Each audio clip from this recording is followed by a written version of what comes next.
All right. Well, thank you, everyone. Just for anyone that's new, my name is Devontae Caldwell. I am the lead planner for Kashmere Gardens Complete Communities, and I am part of the Planning and Development Department for the City of Houston. And tonight is another working group meeting that we have been holding every third Tuesday of the month.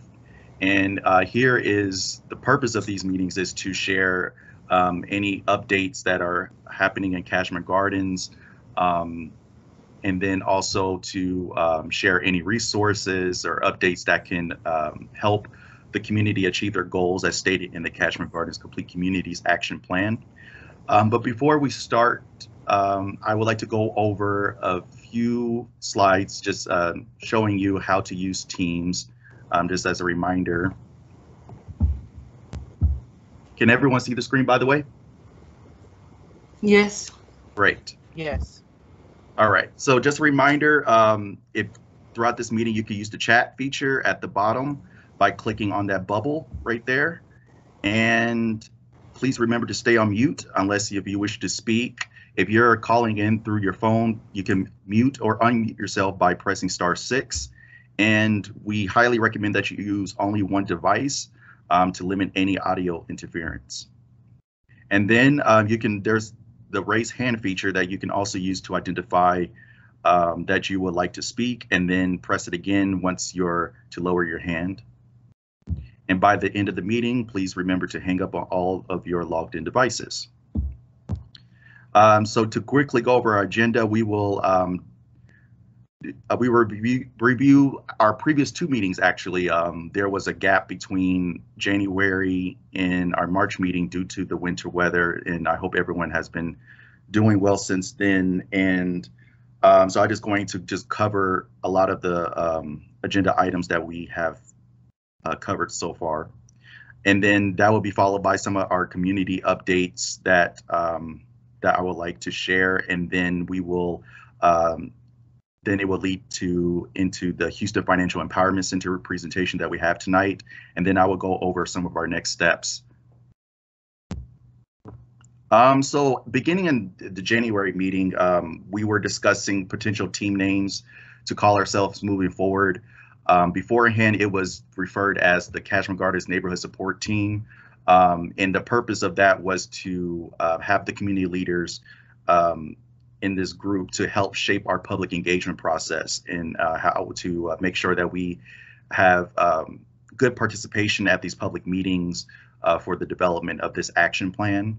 And there were some suggestions at that January meeting, such as the Kashmere Gardens Progressive Action Team, the KG Fifth Element Team, the KG Fifth Action Team, and the High Five Team.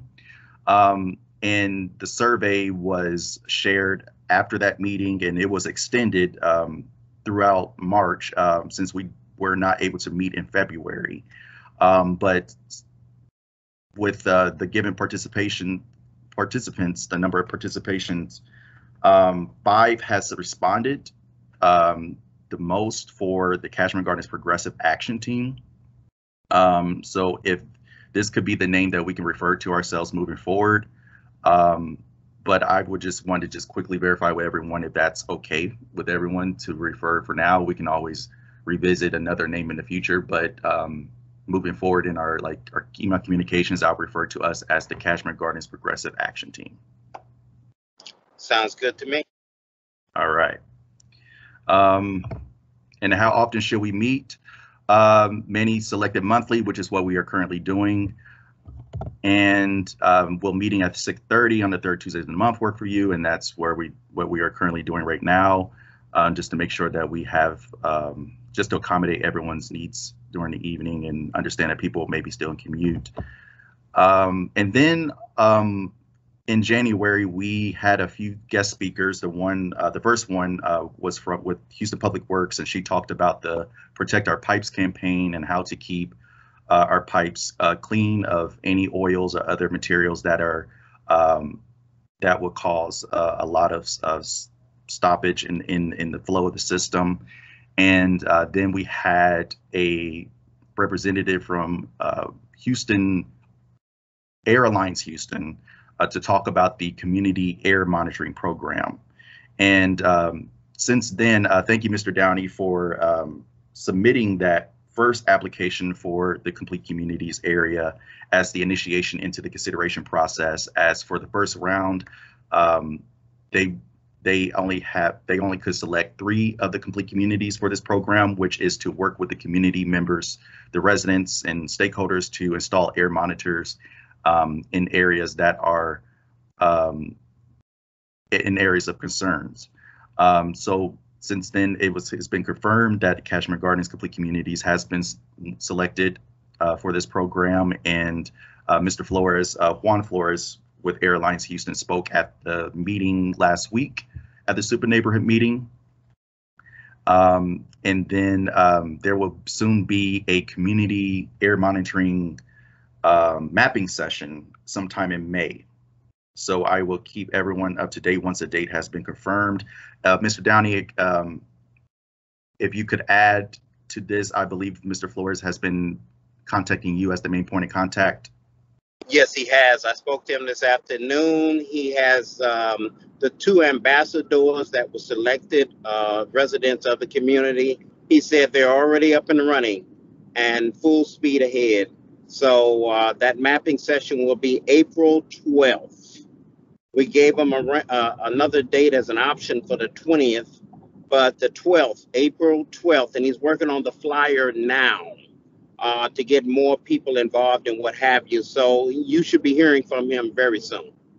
Okay, thank you, Mr. Downey. And just to clarify, you meant like May 12th?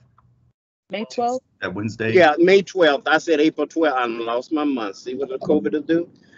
This May 12th. Okay. May 12th. Great. Well, thank you, Mr. Downey. And if there are materials that we can share so we can distribute any flyers, send them my way. And then we can help spread the word for this workshop. And then there were like a couple of small grant workshops that we've had that were held. We have Sasha Marshall, who is one of the planners with the Planning and Development Department, and she led the workshops to answer any questions or guidance that people may have in filling out their applications.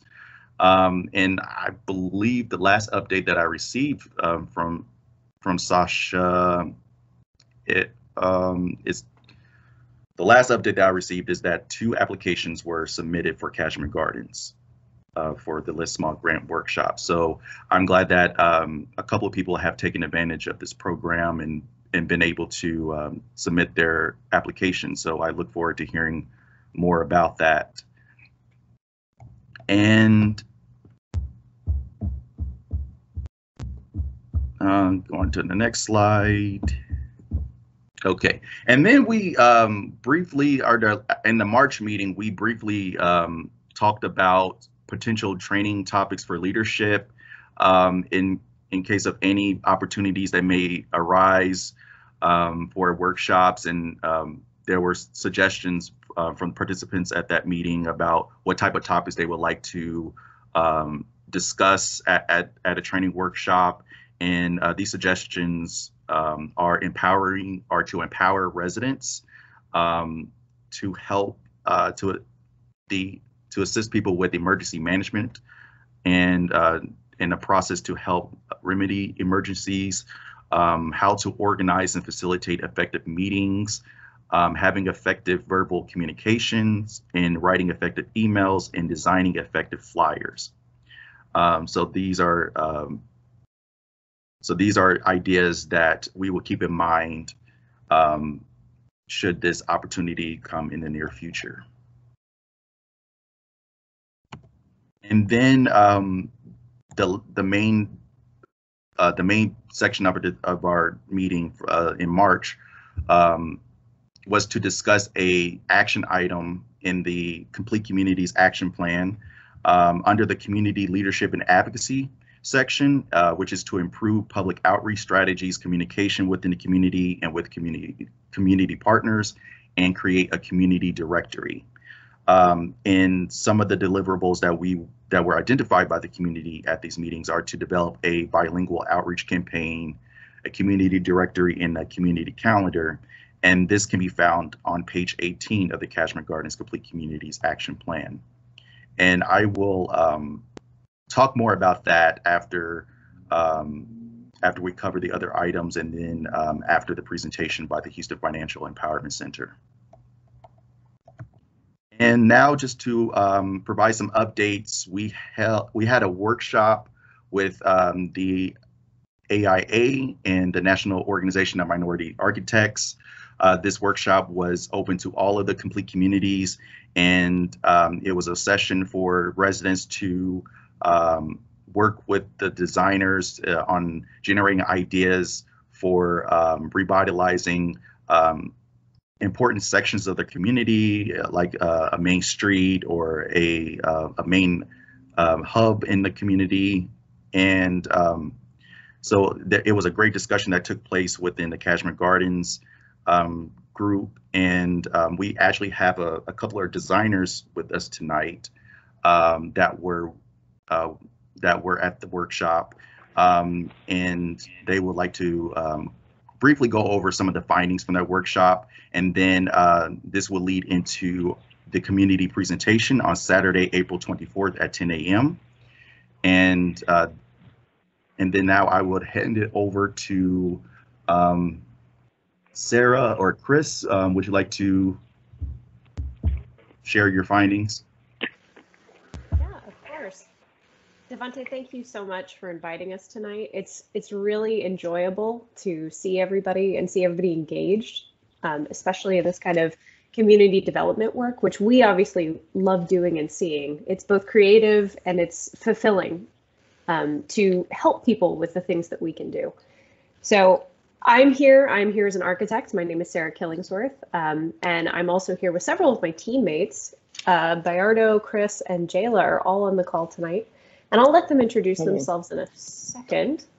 Oh, Bayardo, you are enjoying the outdoors. Finishing up. Yeah. Well, here, let me go ahead and share I have a couple of slides. I wanted to keep it really brief because I wasn't sure how long I could take, and this is y'all's time. So we have been working since the April 10th workshop, which was really enjoyable for us to hear directly from the community. And we've been working on putting together some kind of both aspirational and hopefully a little bit grounded in reality ideas for how to take the Complete Communities Action Plan and turn it into something really physical and actionable. And we've highlighted what I think are actually some really pretty opportunities in the neighborhood for spaces that could be more engaged for the community. Now, first off, I want to give my team the opportunity to also introduce themselves individually. So I'm Sarah Killingsworth. I'm an architect with Stantec. Bayardo, are you there? Yeah, I'm here. Hi. Go ahead and introduce yourself. How you doing? I'm Bayardo Selva. I am an architect with Create Architects here in Houston. Jayla? Hi, everybody. My name is Jayla, and I'm a student at the University of Houston. And then Chris? Hello, everyone. I am a recent graduate of the University of Houston, a up-and-coming designer, and I'm happy to be designing for Kashmere Gardens. I have quite a bit of experience designing in the community with someone recently that probably you all would know, Susan Rogers, working with the CDRC and doing research and meeting with community members prior to just this event. So it was just a great opportunity to move forward and actually make something happen for the community. Yeah, I agree with Chris. I'm enjoying all of his sketches that he's putting out too. So I can't wait for y'all to see that on our Saturday workshop. And not joining us tonight because he's simply busy with school is Javier. He is also a student at University of Houston. So we're a bit of a mixed bag of a team. We're both covering kind of the professional aspect as well as the recent grads and students. So our workshop on the 10th, which was the previous Saturday workshop that we did, and it sounds like some of you were there, which is great, and I'm glad you were, was a massive Zoom workshop that we broke out into rooms based on the neighborhoods. And this is just a screenshot of like one set of the amount of people that were actually there.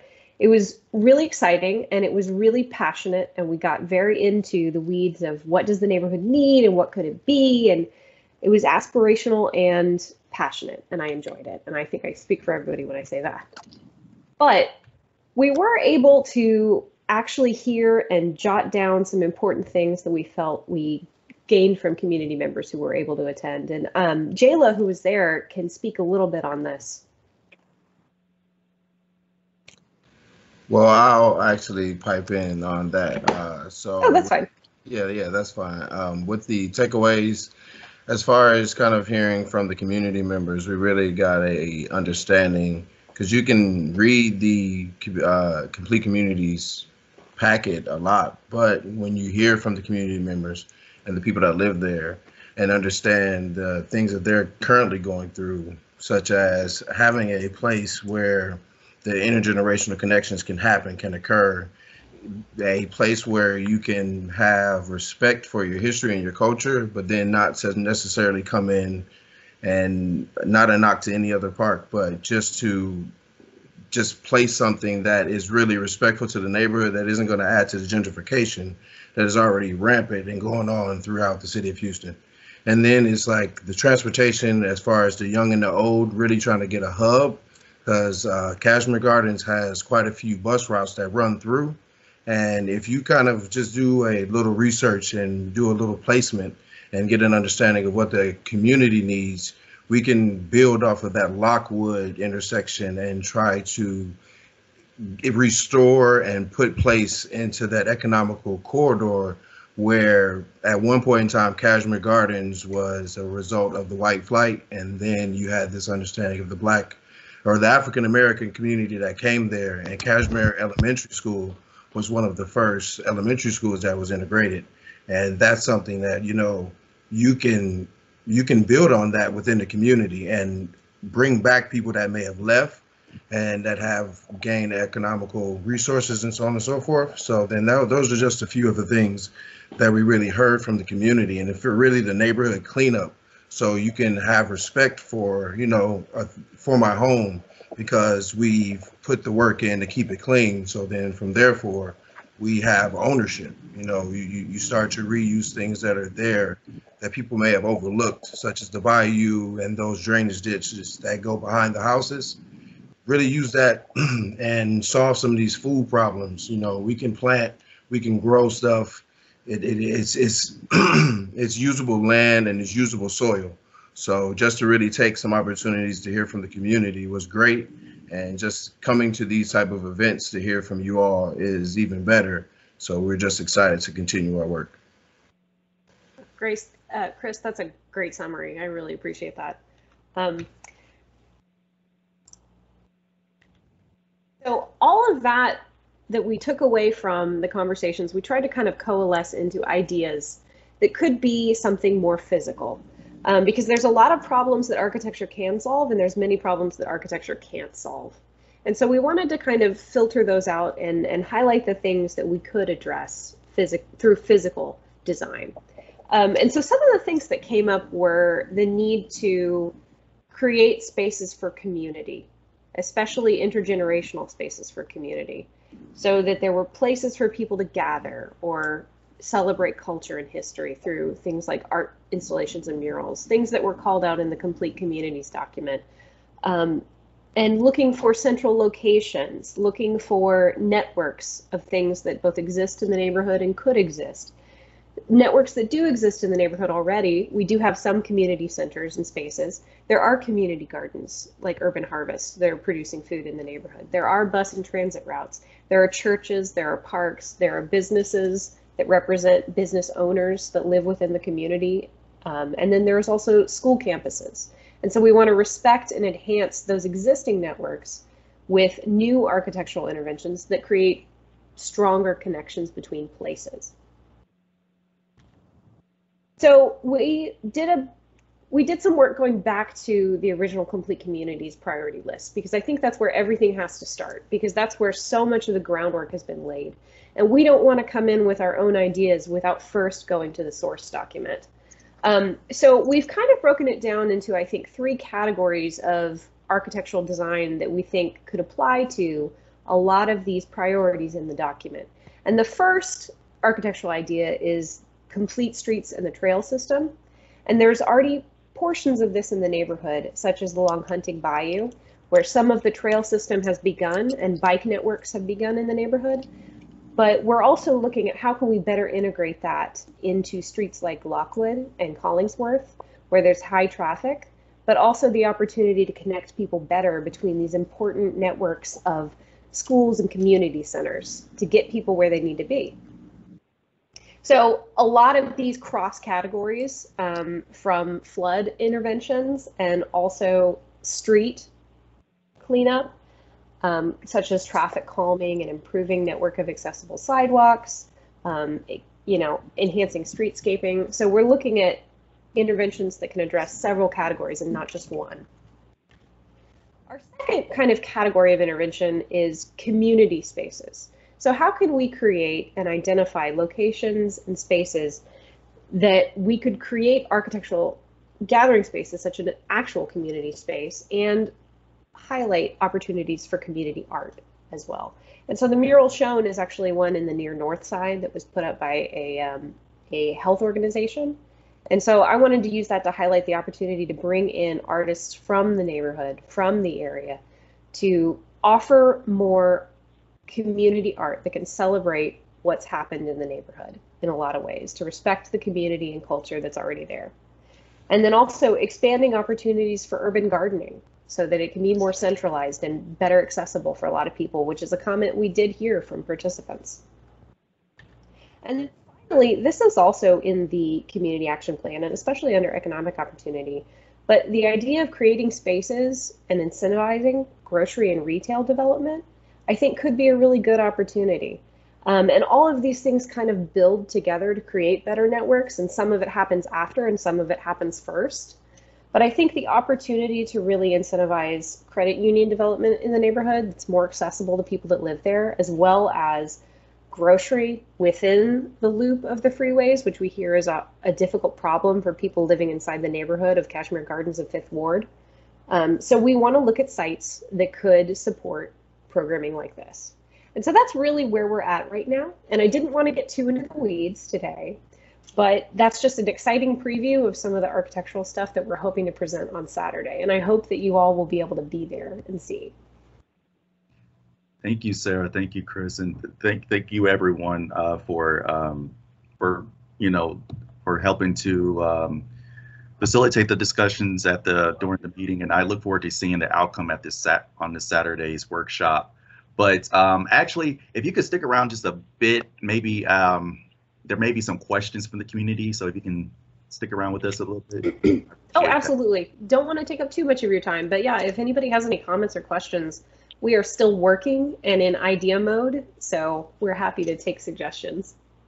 Yes, and then you can feel free to write in the comments in the chat, but thank you again. But I would like to just cover a few more updates, and then we had to move on to the Houston Financial Empowerment Center presentation. So going back to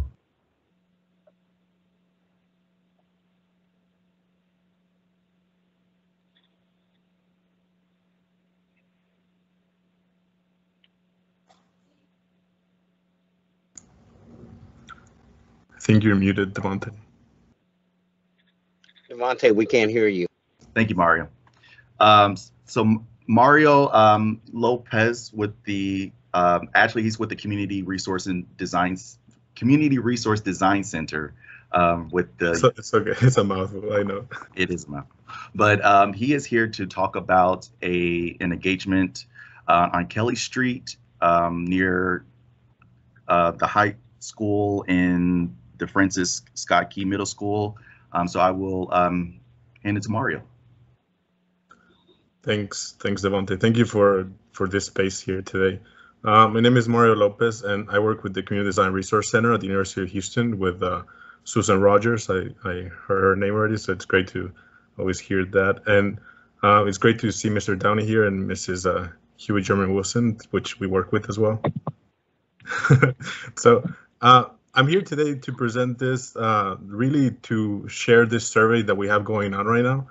For the past 2 years, we were working with both Kashmere Gardens Super Neighborhood Leaders and also Trinity Houston Gardens Super Neighborhood Leaders. And right about 2 months ago, we did a we did a workshop that focused on finding early steps and precedents to community-led economic development, really focusing on cooperative models or what type of strategies really could move this type of economic development projects forward. And we focused on Kelly Street. And you can see here in this map, it's from LBJ Hospital to the east to Barbara Jordan Career Center to the west. And the reason why this part of both Kashmere Gardens and Trinity Houston Gardens is really important and full opportunity really is because of these major institutions that you find here. So you have LBJ, you have Francis Scott Key Middle School, you have Barbara Jordan Career Center, you have the Transit Center there, and various churches really that add to the institution importance of the corridor. Not only that, the corridor itself is historic, and I'm sure Mr. Keith Downey can speak to that.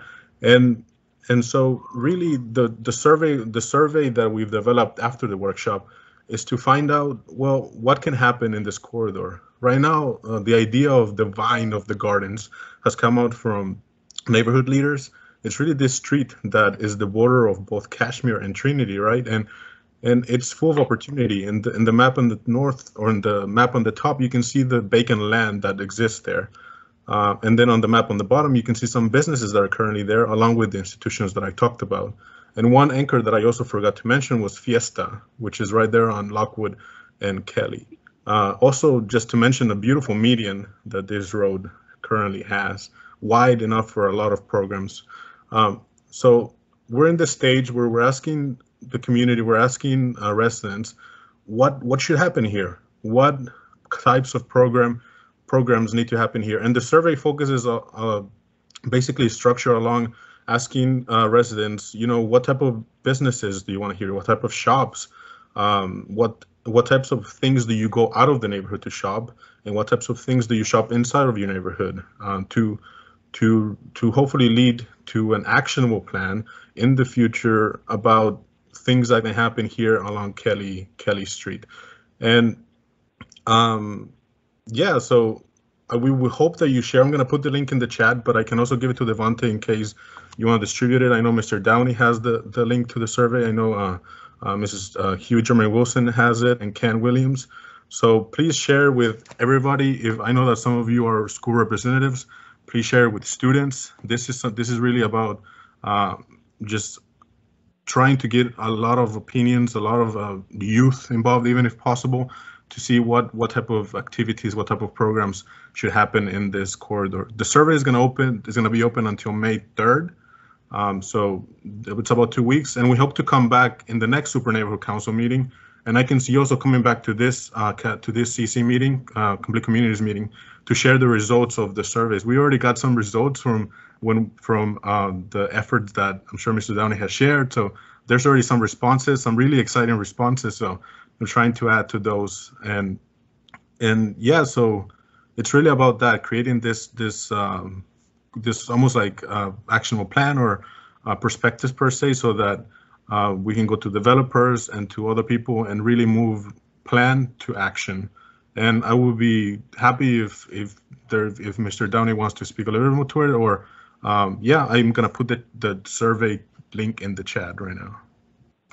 One other thing you missed out on is the bike trails there already along Kelly, on both sides of Kelly. So, and from the hospital down, like you said, to almost 59. It's a half-mile stretch of territory and a lot of vacant lots along there. There used to be businesses. This actually used to be 610 itself, before the elevated portion that you see in Kashmere was opened in 1979. Remember, communities are here first before highways. So it made Kashmere a bypass community. So now we're trying to redevelop the Vine, which joins Kashmere, Trinity Garden communities together. So just wanted to add that, that's all. Yep, thank you, Mr. Downey. And also this corridor is going to be a bus corridor. And it's really interesting because the Lockwood bus, which is here, kind of goes to the hospital and then also goes to the transit center, comes back, and then goes up north. So it's this little loop that it does here that provides extra connection in the area. So it's just really exciting. So thank you, Devante, for giving me the opportunity to be here. Thank you, Mario. And yes, I will follow up with everyone with the link to the survey as well. But yeah, thank you for putting it in the chat. And I just wanted to make one quick update, and thank you, Mr. Downey, for sharing this with me. But I just wanted to highlight this about tree planting. Recently, Trees for Houston and Houston Parks Board planted 10 native trees along Hunting Bayou at Pickfair Street. So it was a mixture of like red maple, white oak, cedar elm, American elm, cottonwood. So it brought it to a total of 115 new trees planted along the Hunting Bayou. So that is great news. And before that, there were 100 trees planted, and that's along the bayou, around the same area, Leffingwell Street, Fall Street, and what have you. So now it's a total of 115 new trees, small trees, but they'll grow, God willing. And so we have that. One thing along this bayou trail, I don't want to be remiss not to mention, the residents on the streets that empty toward the trail, that happens to be on both sides of the bayou. We've been asking for lights. I even been on Channel 13 about it, about night lighting along that bayou. And so what the Parks Board has said to me, Mr. Downey, come up with a donor, what have you. Long story short, they've sent me the specifications that these light poles will be $45,000 each. So they're saying they have to be a certain specification. The reason the residents, and we have many seniors, is safety at night. We have people that use the walking trail to jog at Hutchinson Park, and along that trail when they complete it to one to the other at 3 a.m., 4 a.m., 5 a.m. That's not safe in the dark. So I just wanted to point that out. Thank you. So that concludes the updates, and I would like to transition over to the Houston Financial Empowerment Center by Marcus Hill. With the center, I am quickly granting you the presenter. And then you should now have the screen sharing capabilities now. Outstanding. Good evening, everyone. Thank you for having me. Again, my name is Marcus Hill. I'm one of the financial counselors with the Houston Financial Empowerment Center. Got a little presentation that I'm going to share with you guys. Hopefully, a lot of you already know about our presence in the community and what we're doing. We've been a great asset to Houston area residents since prior to the pandemic. The program was started in January of 2020 by Mayor Turner. And we've been able to do some real good things for area residents as far as helping them build their credit, decrease their debt, access much needed funds in the community, and so on. So just want to go over that and give you a little bit more information so you guys can share what we're doing and the services that we provide, and hopefully extend the invitation to other Houston area residents to become part of the HFEC.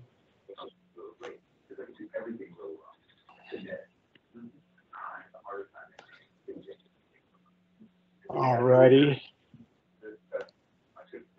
1 second here.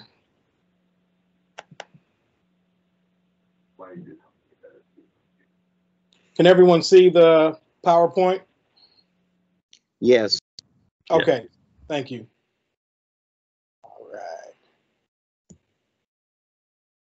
Okay, so as I said, we're the Houston Financial Empowerment Center, and we're here to help the community. Just information on how we can be reached and who we're serving. We are able to serve Houston area residents 18 and older. I'm sorry, anyone Mark. Who, one thing, can you click into it? It's still like showing the slides on the side, but if you okay, it's full screen. Thank you. Let's see.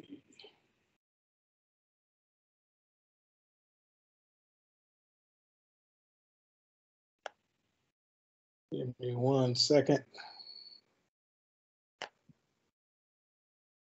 Is that better? Yes, thank you. All righty. Okay. So the website is the City of Houston's website, www.houstonTX.gov/FEC/. Currently, due to the pandemic and since probably about March of last year, we have been working from home. I would normally be working in the Acres Homes Multi-Service Center myself. We have 4 financial counselors who are currently working at various sites around the city. And as the slide presentation goes on, you'll see some of those other locations. All right, so what we do is financial well-being for Houston area residents. It's real-time assistance. We're all professionally trained counselors. We can do counseling, coaching, and light case management.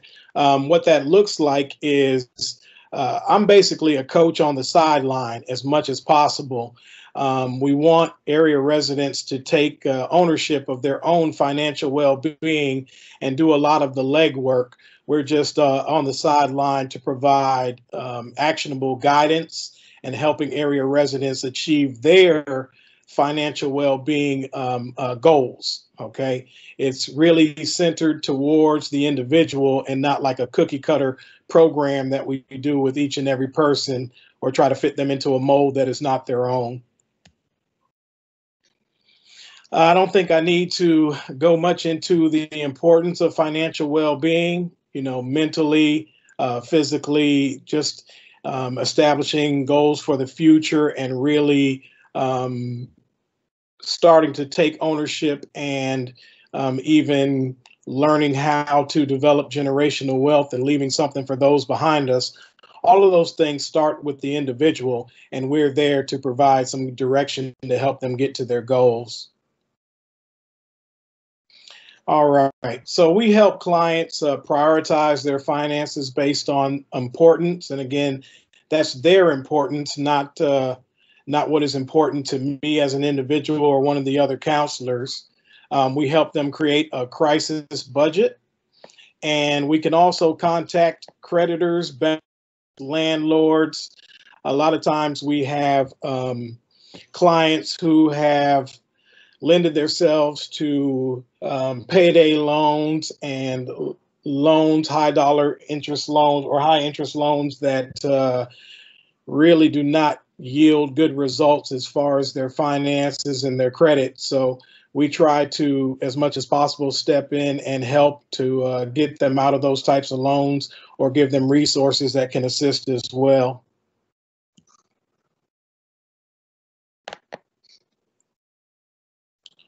All right. Mainly, we want clients in the Houston area to know that they're not alone. A lot of times, financial well-being can seem to be a tremendous hurdle or a tremendous mountain or burden to bear once you've gotten yourself into a crisis situation through your finances or your credit.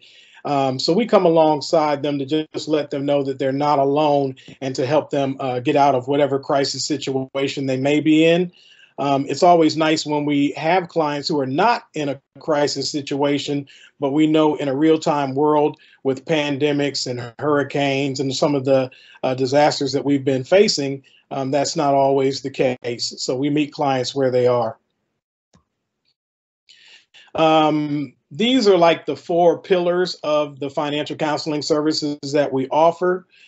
We help clients access safe and affordable banking accounts that are not going to have a lot of fees. We work with Bank on Houston to make sure that they're accessing the right banking resources and assets.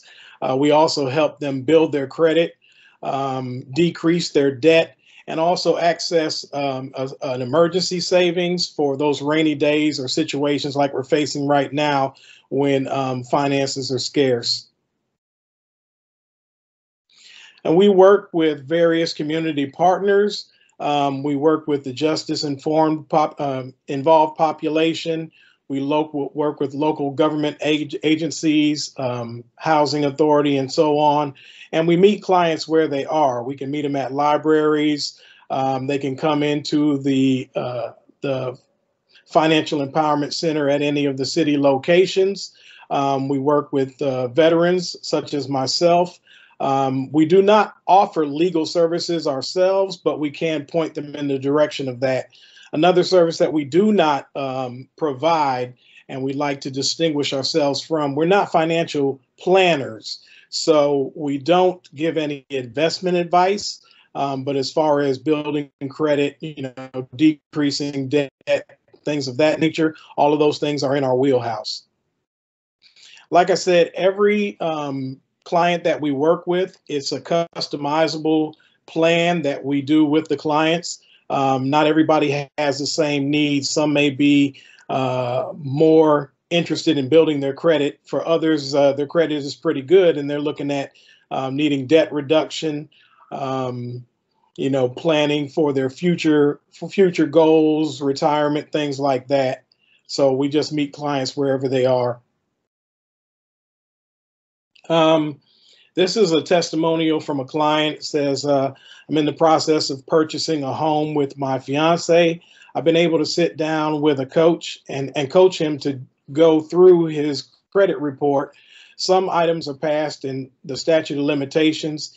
He didn't know about the annual credit reports. What we learned, we're able to pass along to other people. And that's what we really hope will happen, is that area residents will learn and then also be able to pass that information on. A lot of times I've noticed that a lot of our area residents don't understand the credit game, so to speak, and how you need revolving credit as well as installment credit to have a robust credit profile and get that score to increase. And when they just know the rules of the game, they're empowered to change their credit profile. So it's been a great success. These are our locations currently. We're at the Acres Homes Multi-Service Center, where I said I operate from. We also have an office at the Magnolia Park Multi-Service Center on Capitol. And then coming soon, we'll have a location at the Sunnyside Multi-Service Center. Sandra Emery is the leader from the City of Houston standpoint, and she has more knowledge on the expansion model and everything moving forward. But I know that Sunnyside looks to be the next location where we'll be able to offer services from. As of right now, like I said, we're all working from home and meeting clients through phone conversations, Zoom or Teams meetings, however we can best serve the clients. All righty. Scheduling an appointment is very easy. It's just a matter of going to the City of Houston's website. And if you see that red arrow, it says make an appointment. You can click on there and it's going to show the profile of our financial counselors and give a short bio talking about some of our areas of expertise. I have a lot of experience working with the reentry population and even those inside the prison system in the local Houston area. So that's where I work mostly, but I also like to work with veterans and then area residents in general. All righty. As I was saying, Sandra Emery, she's our leader with the City of Houston. This is her contact information at the top if any of you don't know Sandra.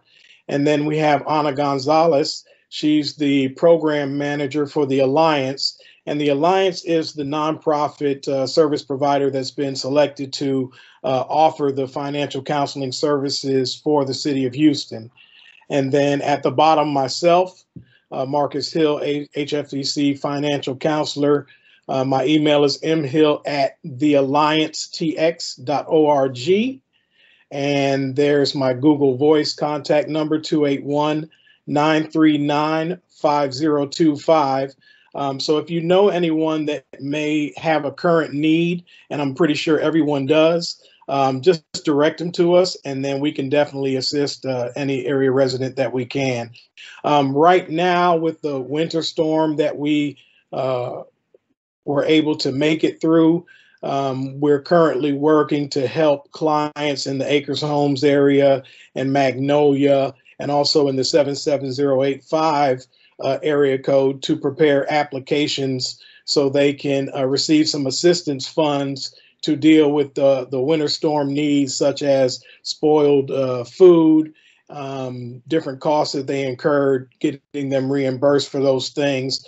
Those are the three main areas that we're working in and taking applications for, but area residents can also call 211 and get directed to a service provider in their particular zip code that can assist them with that most recent winter storm. That's the extent of my presentation for tonight. If you guys have any questions, I'm willing to answer any questions you may have. Yeah, so now we'll open it up for questions about the Houston Financial Empowerment Center or Kelly Street, or the presentation by the architects. So I will leave it open to anyone who would like to ask the question. This is Keith Downey. I want to ask Ms. Killingsworth a question. Are you there? I am. Okay. I want to ask you a question. You know, we have two parks in our community, Mickey Leland and Hutchinson Park, correct? Yes. And these are county parks. Up against 6. Yeah, those are county parks. We don't have a city park, which, you know, is a need in the community. And, you know, space for a city park would be very interesting. Now, what we did was to help Fifth Ward out was to, you know, with Tuffley Park is actually in Fifth Ward. And so that's helping out Fifth Ward, but the residents of Kashmere Garden do not necessarily go down that far for playing and enjoyment. But that would be something also when you speak about art. This is what we've also been, community leaders have been speaking about, also bringing art to our communities, and especially Kashmere and Trinity Garden. And when you spoke about Lockwood Drive, the alignment of retail, Mrs. Galloway, which is a city council member, is a Kashmere Garden resident, also was on the school board. She says that it was a plan many years ago that she proposed to the city for alignment.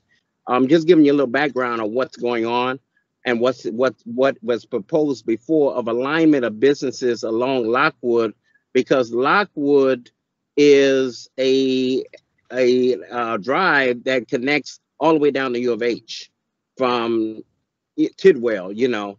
And as far as the farmers market, the grassroots leaders of the community, you know, agreed with Urban Harvest to be able to source and produce that. We've had that since April 2019. But we have been talking about community gardens.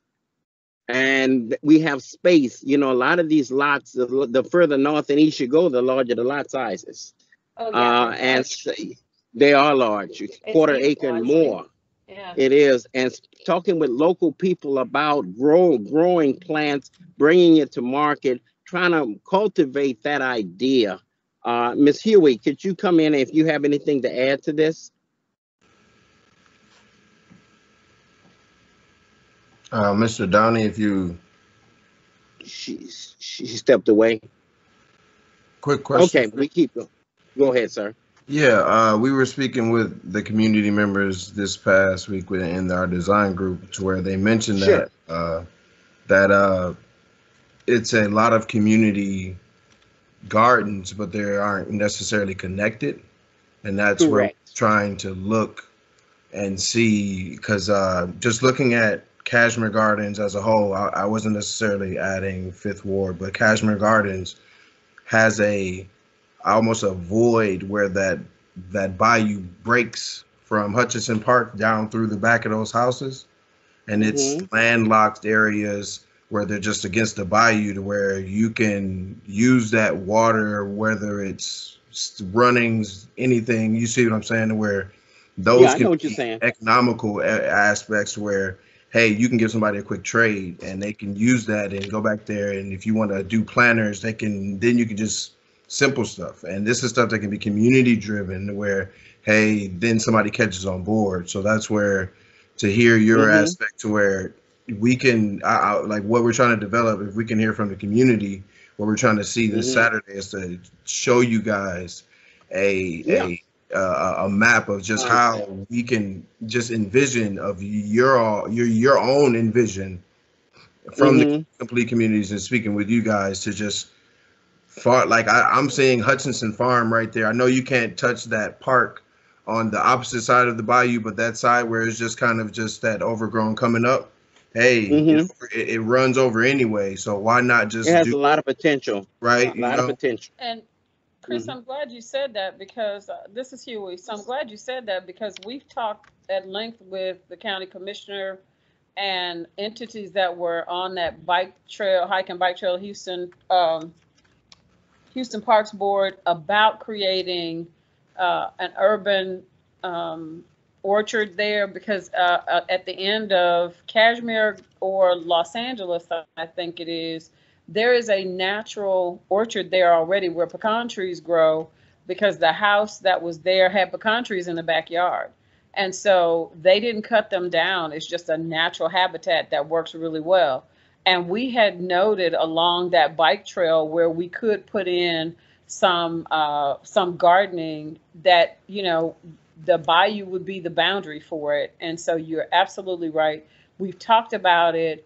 And so I'm glad that somebody else looked at that and saw what the community saw, because so often we mention these things other places and nobody really has the vision. I think, Mario, we probably talked about that the most during during the classes we did over at U of H a couple of years ago, because we also talked about putting urban orchards along the bus route, so that wherever we had bus stops and those bus shelters or no bus shelter, that we put in some fruit trees or some growing vine that would provide. And of course, guys, this doesn't alleviate the food insecurity that we have in our community, but it does give us, you know, we're not just growing trees to grow trees, we're growing things that people could age for food if it were totally necessary. And it would be a constant. And as much bus route as we have, we even talked about at one point, Mario, if you recall, putting a farmer's market at the bus transit center at Hirsch and Lockwood. Now that's way out there, but if you go to other cities where they're doing this, Detroit and Atlanta, they're doing this very thing in the same spaces we're talking about doing it. We just trying to having problems getting some traction around it. And we also talked about pocket parks along that bayou, so that we could develop some park facilities in Kashmere Gardens that could be used. There's an ideal location behind Mount Canaan that would be a beautiful pocket park, if we can't find anywhere else. And I hazard that we can probably find some places. There is actually a park in Kashmere Gardens, but it's not referred to as a park anywhere except on a map with the city. And I can't remember what the name of it is, but it's on Hirsch before you get to Cavalcade. And it's just a little triangle, but it could absolutely be a small park that could be developed. At the corner of Crane. It's at the corner of Crane and Hirsch. Okay. So that would be an ideal place to put a small pocket park, and it's on the opposite side of everything else that's happening in Kashmere Gardens, which would be beautiful. And it's not very far from Tuffley Park, but it's in Kashmere Gardens, and that's the goal of was the goal we were talking about around complete communities. So thanks for bringing me in, Keith. No, I appreciate your input. That's actually really helpful. I was going to say that one of our goals is a lot of those pocket park opportunities have also been identified by Devontae and his group. One of the maps he sent me was from the Complete Communities Workshop that y'all participated in, identified a lot of little pocket park opportunities. But I think our goal is, first off, okay, so how do we connect those so that they're a useful network of pocket parks? But also, how do we make it into a vision that could be sellable in the future? how can we put this design work in that helps policymakers decide to actually put some action and money behind these things? If they can see it, it makes it a little bit easier to sell these great ideas for the community. And so I think that's our real goal. It is. Unfortunately, Sarah, we've had some challenges with that. In Trinity Gardens, we built our own pocket park. We had a church donate three lots to us, and we built a pocket park. It's Trinity Gardens playground now, and we just did some real work over there on Earth Day. We created an Earth Day because we were all busy on Earth Day. Excuse me.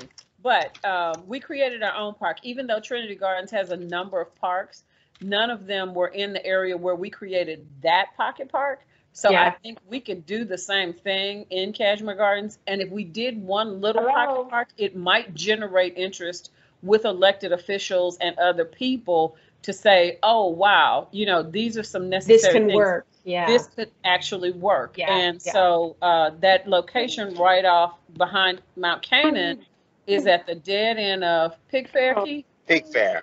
The dead end of Pig Fair. It's along the bayou, but it's really no different than Hutchinson Park, except kids can leave school, or, you know, people can leave their houses and go to the pocket park without having to cross Lockwood and be at the corner of Lockwood and 610, which is a pretty dangerous intersection. Yeah, right? I was taking a look at that. It is not pedestrian friendly whatsoever. That is not for you to send your kids to the park, no. Yeah. But this little pocket park would be a beautiful location to have. I mean, the bayou runs throughout the whole community, so it doesn't pose any more danger there than it would almost anywhere else.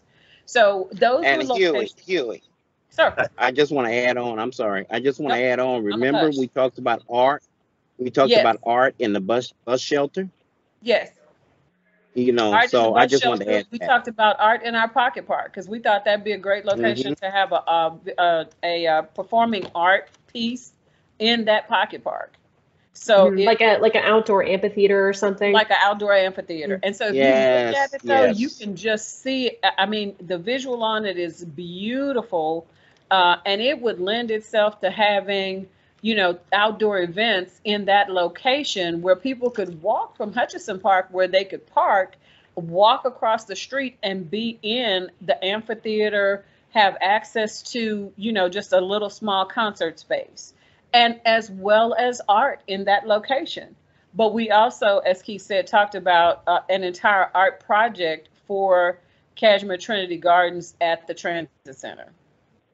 I see. It's over here by Canaan Baptist, right?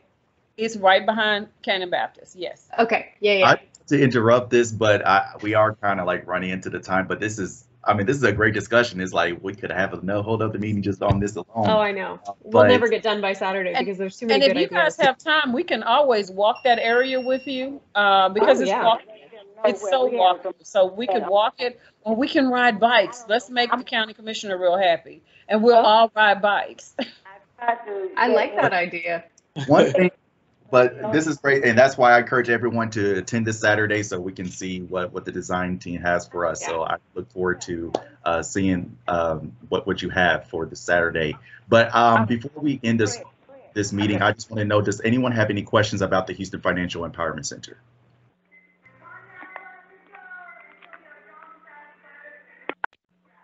Any questions? Hello? Who is calling from the 713 area code? You have a question? Hello? Yes. I can hear you. Can you hear me? Yes, I can. Okay, this is Carol Galloway. I've been trying to get in because y'all was discussing some property. I just want to make note to everybody that Kashmere Garden has quite a bit of property right here where we used to have our city dump collection site. That is owned by the city, and it's right on the feet of the freeway going around the curve. It's quite a large property that they have. So maybe you might consider want to look at that and have that for some area, because now after they moved the collection bin to another location, the property is still that of the city. So I just wanted y'all to know that. In Kashmere Garden is that. No, that's great feedback. Thank you. And I do just want to say on Saturday, I think it'll be the starting point of a lot of great ideas, and we don't want to say that we have the final word on anything in Kashmere Gardens, but we hope it will be productive. Well, thank you. If we don't have any questions tonight, but thank you, Marcus, for your presentation. I really appreciate that. And if there are any further questions about that in the near future, I guess I can forward questions to you if there's any questions that may come from the community, but thank you. I just wanted to cover one last thing before we end this meeting. Going back to my slide. So just to kind of discuss the next steps, we will have a meeting on actually next Thursday. This is for the community leadership and advocacy meeting. Again, this is to talk about the action item for improving public outreach strategies, and then seeing how we can move forward with, creating a bilingual outreach campaign, or what it takes to create a community calendar, or what else? What is the third one? A community, a calendar. So yeah, the community calendar and a community. Okay, let me just go back to the slide real quick then for reference.